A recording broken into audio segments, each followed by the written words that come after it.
জামাই ষষ্ঠী উপলক্ষে আমাদের এটা হচ্ছে তিন মাথার মোড়। এই মোড়ে অশ্বত্থ গাছের তলায় জামাই ষষ্ঠী উপলক্ষে পুজো হয়।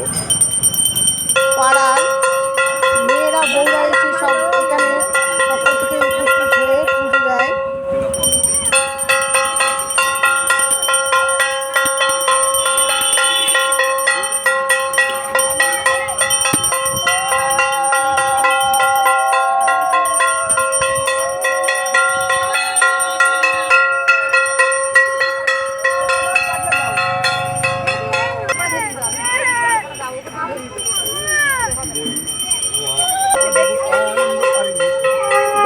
দেখি একটুখানি